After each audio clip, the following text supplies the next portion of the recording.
Chapter 14. SCCRETS. Joe was very busy in the garret, for the October days began to grow chilly and the afternoons were short. For 2 or 3 hours the sun lay warmly in the high window, showing Joe seated on the old sofa, writing busily, with her papers spread out upon a trunk before her, while Scrabble, the pet rat, promenaded the beams overhead, accompanied by his oldest son, a fine young fellow who was evidently very proud of his whiskers.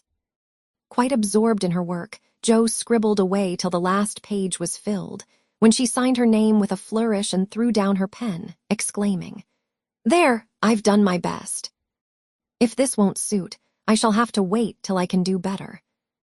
Lying back on the sofa, she read the manuscript carefully through, making dashes here and there, and putting in many exclamation points, which looked like little balloons. Then she tied it up with a smart red ribbon, and sat a minute looking at it with a sober, wistful expression, which plainly showed how earnest her work had been. Joe's desk up here was an old tin kitchen which hung against the wall. In it she kept her papers, and a few books, safely shut away from Scrabble, who, being likewise of a literary turn, was fond of making a circulating library of such books as were left in his way by eating the leaves. From this tin receptacle Joe produced another manuscript, and putting both in her pocket, crept quietly downstairs, leaving her friends to nibble on her pens and taste her ink. She put on her hat and jacket as noiselessly as possible, and going to the back entry window, got out upon the roof of a low porch, swung herself down to the grassy bank, and took a roundabout way to the road. Once there, she composed herself, hailed a passing omnibus, and rolled away to town, looking very merry and mysterious. If anyone had been watching her, he would have thought her movements decidedly peculiar, for on alighting, she went off at a great pace till she reached a certain number in a certain busy street. Having found the place with some difficulty, she went into the doorway, looked up the dirty stairs, and after standing stock still a minute, suddenly dived into the street and walked away as rapidly as she came. This maneuver she repeated several times, to the great amusement of a black-eyed young gentleman lounging in the window of a building opposite. On returning for the third time, Joe gave herself a shake, pulled her hat over her eyes, and walked up the stairs, looking as if she were going to have all her teeth out. There was a dentist's sign, among others, which adorned the entrance, and after staring a moment at the pair of artificial jaws which slowly opened and shut to draw attention to a fine set of teeth, the young gentleman put on his coat, took his hat, and went down to post himself in the opposite doorway, saying with a smile and a shiver, "It's like her to come alone. But if she has a bad time, she'll need someone to help her home." In 10 minutes, Joe came running downstairs with a very red face and the general appearance of a person who had just passed through a trying ordeal of some sort. When she saw the young gentleman, she looked anything but pleased and passed him with a nod. But he followed, asking with an air of sympathy, "Did you have a bad time?" "Not very." "You got through quickly." "Yes, thank goodness." "Why did you go alone?" "Didn't want anyone to know." "You're the oddest fellow I ever saw." "How many did you have out?" Joe looked at her friend as if she did not understand him, then began to laugh as if mightily amused at something. "There are 2 which I want to have come out, but I must wait a week." "What are you laughing at?" "You are up to some mischief, Joe," said Laurie, looking mystified. "So are you." "What were you doing, sir, up in that billiard saloon?" "Begging your pardon, ma'am. It wasn't a billiard saloon, but a gymnasium, and I was taking a lesson in fencing." "I'm glad of that." "Why?" "You can teach me, and then when we play Hamlet, you can be Laertes, and we'll make a fine thing of the fencing scene." Laurie burst out with a hearty boy's laugh, which made several passers-by smile in spite of themselves. "I'll teach you whether we play Hamlet or not. It's grand fun and will straighten you up capitally. But I don't believe that was your only reason for saying, 'I'm glad' in that decided way, was it now?" "No, I was glad that you were not in the saloon, because I hope you never go to such places." "Do you?" "Not often." "I wish you wouldn't." "It's no harm, Joe. I have billiards at home, but it's no fun unless you have good players, so, as I'm fond of it, I come sometimes and have a game with End Moffat or some of the other fellows. Oh dear, I'm so sorry, for you'll get to liking it better and better, and will waste time and money, and grow like those dreadful boys. I did hope you'd stay respectable and be a satisfaction to your friends, said Jo, shaking her head. Can a fellow take a little innocent amusement now, and then without losing his respectability? Asked Laurie, looking nettled. That depends upon how and where he takes it. I don't like End and his set and wish you'd keep out of it. Mother won't let us have him at our house, though he wants to come. And if you grow like him, she won't be willing to have us frolic together as we do now. Won't she? Asked Laurie anxiously. No, she can't bear fashionable young men, and she'd shut us all up in bandboxes rather than have us associate with them. Well, she needn't get out her bandboxes yet. I'm not a fashionable party, and don't mean to be, but I do like harmless larks now and then, don't you? Yes, nobody minds them, so lark away, but don't get wild, will you? Or there will be an end of all our good times. I'll be a double distilled saint. I can't bear saints. Just be a simple, honest, respectable boy and we'll never desert you. I don't know what I should do if you acted like Mr. King's son. He had plenty of money, but didn't know how to spend it, and got tipsy and gambled and ran away, and forged his father's name, I believe, and was altogether horrid. You think I'm likely to do the same? Much obliged. No, I don't. Oh dear, no. But I hear people talking about money being such a temptation, and I sometimes wish you were poor. I shouldn't worry then. Do you worry about me, Jo? A little when you look moody and discontented, as you sometimes do, for you've got such a strong will. If you once get started wrong, I'm afraid it would be hard to stop you.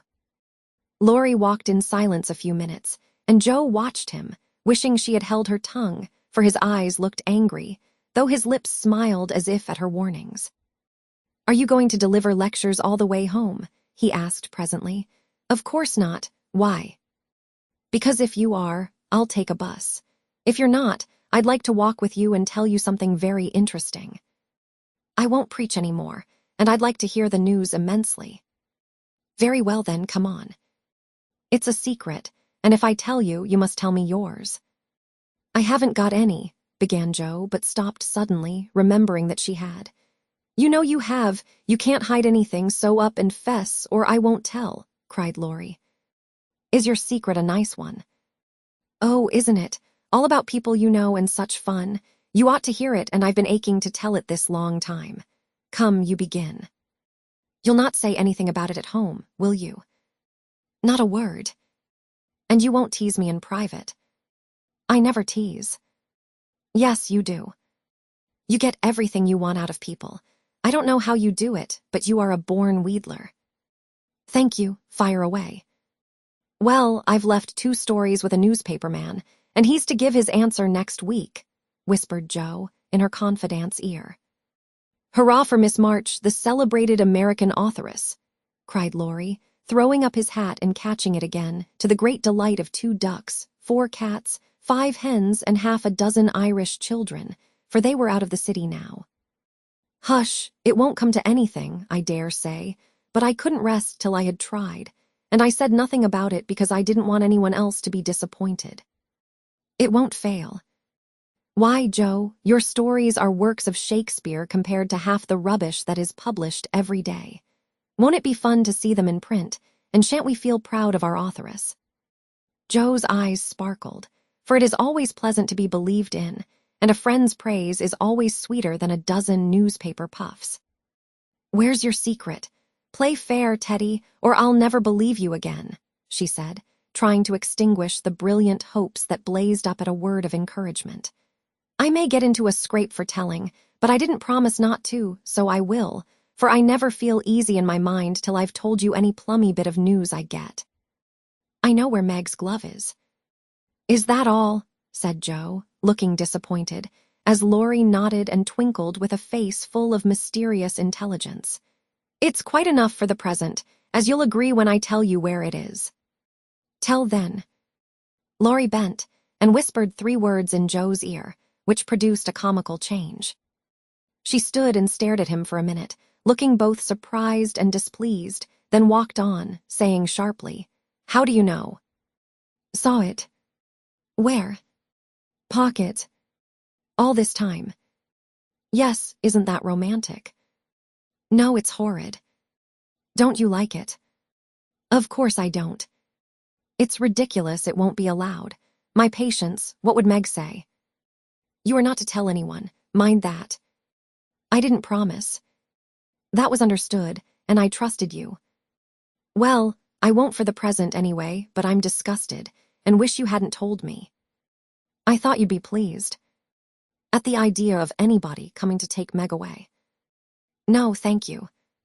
"You'll feel better about it when somebody comes to take you away." "I'd like to see anyone try it," cried Joe fiercely. "So should I," and Laurie chuckled at the idea. "I don't think secrets agree with me. I feel rumpled up in my mind since you told me that," said Joe rather ungratefully. "Race down this hill with me and you'll be all right," suggested Laurie. No one was in sight. The smooth road sloped invitingly before her, and finding the temptation irresistible, Joe darted away, soon leaving hat and comb behind her and scattering hairpins as she ran. Laurie reached the goal first and was quite satisfied with the success of his treatment, for his Atlanta came panting up with flying hair, bright eyes, ruddy cheeks, and no signs of dissatisfaction in her face. "I wish I was a horse, then I could run for miles in this splendid air and not lose my breath. It was capital, but see what a guy it's made me." "Go, pick up my things like a cherub as you are," said Joe, dropping down under a maple tree, which was carpeting the bank with crimson leaves.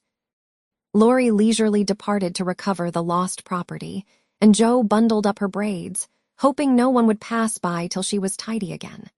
But someone did pass, and who should it be but Meg, looking particularly ladylike in her state and festival suit, for she had been making calls. "What in the world are you doing here?" she asked, regarding her disheveled sister with well-bred surprise. "Getting leaves," meekly answered Joe, sorting the rosy handful she had just swept up. "And hairpins," added Laurie, throwing half a dozen into Joe's lap.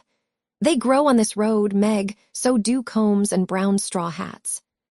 "You have been running, Joe. How could you?" "When will you stop such romping ways?" said Meg reprovingly, as she settled her cuffs and smoothed her hair, with which the wind had taken liberties. "Never till I'm stiff and old and have to use a crutch." "Don't try to make me grow up before my time, Meg. It's hard enough to have you change all of a sudden. Let me be a little girl as long as I can."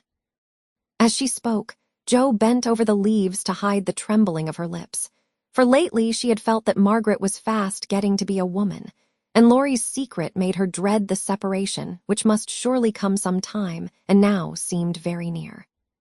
He saw the trouble in her face and drew Meg's attention from it by asking quickly, "Where have you been calling, all so fine?"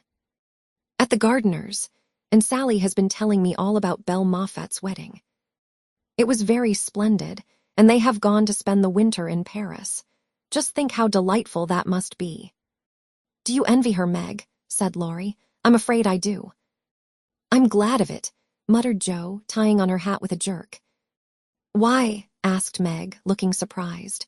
"Because if you care much about riches, you will never go and marry a poor man," said Joe, frowning at Laurie, who was mutely warning her to mind what she said. "I shall never go and marry anyone," observed Meg, walking on with great dignity while the others followed, laughing, whispering, skipping stones, and behaving like children, as Meg said to herself, though she might have been tempted to join them if she had not had her best dress on. For a week or two, Jo behaved so queerly that her sisters were quite bewildered. She rushed to the door when the postman rang, was rude to Mr. Brooke whenever they met, would sit looking at Meg with a woebegone face, occasionally jumping up to shake and then kiss her in a very mysterious manner. Laurie and she were always making signs to one another and talking about spread eagles, till the girls declared they had both lost their wits. On the second Saturday after Jo got out of the window, Meg, as she sat sewing at her window, was scandalized by the sight of Laurie chasing Jo all over the garden and finally capturing her in Amy's bower. What went on there, Meg could not see, but shrieks of laughter were heard, followed by the murmur of voices and a great flapping of newspapers. "What shall we do with that girl?" "She never will behave like a young lady," sighed Meg, as she watched the race with a disapproving face. "I hope she won't. She is so funny and dear as she is," said Bate, who had never betrayed that she was a little hurt at Joe's having secrets with anyone but her. "It's very trying, but we never can make her comme il faut," added Amy, who sat making some new frills for herself, with her curls tied up in a very becoming way, two agreeable things that made her feel unusually elegant and ladylike. In a few minutes Joe bounced in, laid herself on the sofa, and affected to read. "Have you anything interesting there?" asked Meg with condescension. "Nothing but a story won't amount to much, I guess," returned Joe, carefully keeping the name of the paper out of sight. "You'd better read it aloud. That will amuse us and keep you out of mischief," said Amy in her most grown-up tone. "What's the name?" asked Bate, wondering why Joe kept her face behind the sheet. "The Rival Painters." "That sounds well." "Read it," said Meg. With a loud hem and a long breath, Joe began to read very fast. The girls listened with interest, for the tale was romantic and somewhat pathetic, as most of the characters died in the end. "I like that about the splendid picture," was Amy's approving remark, as Joe paused. "I prefer the Lovering part. Viola and Angelo are two of our favorite names, isn't that queer?" said Meg, wiping her eyes, for the Lovering part was tragical. "Who wrote it?" asked Bate, who had caught a glimpse of Joe's face. The reader suddenly sat up, cast away the paper, displaying a flushed countenance, and with a funny mixture of solemnity and excitement replied in a loud voice, "Your sister." "You," cried Meg, dropping her work. "It's very good," said Amy critically. I knew it. Oh, my Joe, I am so proud." And Bate ran to hug her sister and exult over this splendid success. Dear me, how delighted they all were, to be sure. How Meg wouldn't believe it till she saw the words. "Miss Josephine March," actually printed in the paper. How graciously Amy criticized the artistic parts of the story and offered hints for a sequel, which unfortunately couldn't be carried out, as the hero and heroine were dead. How Bate got excited and skipped and sang with joy. How Hannah came in to exclaim, "Sakes alive, well I never," in great astonishment at that Joe's doin'. How proud Mrs. March was when she knew it. How Joe laughed, with tears in her eyes, as she declared she might as well be a peacock and done with it, and how the spread eagle might be said to flap his wings triumphantly over the house of March, as the paper passed from hand to hand. "Tell us about it. When did it come? How much did you get for it? What will father say? Won't Laurie laugh?" cried the family, all in one breath as they clustered about Joe, for these foolish, affectionate people made a jubilee of every little household joy. "Stop jabbering, girls, and I'll tell you everything," said Joe, wondering if Miss Burney felt any grander over her Evelina than she did over her rival painters. Having told how she disposed of her tales, Joe added, "And when I went to get my answer, the man said he liked them both, but didn't pay beginners, only let them print in his paper and notice the stories. It was good practice, he said, and when the beginners improved, anyone would pay. So I let him have the 2 stories, and today this was sent to me, and Laurie caught me with it and insisted on seeing it, so I let him. And he said it was good, and I shall write more, and he's going to get the next paid for, and I am so happy, for in time I may be able to support myself and help the girls." Joe's breath gave out here, and wrapping her head in the paper, she bedewed her little story with a few natural tears, for to be independent and earn the praise of those she loved were the dearest wishes of her heart, and this seemed to be the first step toward that happy end.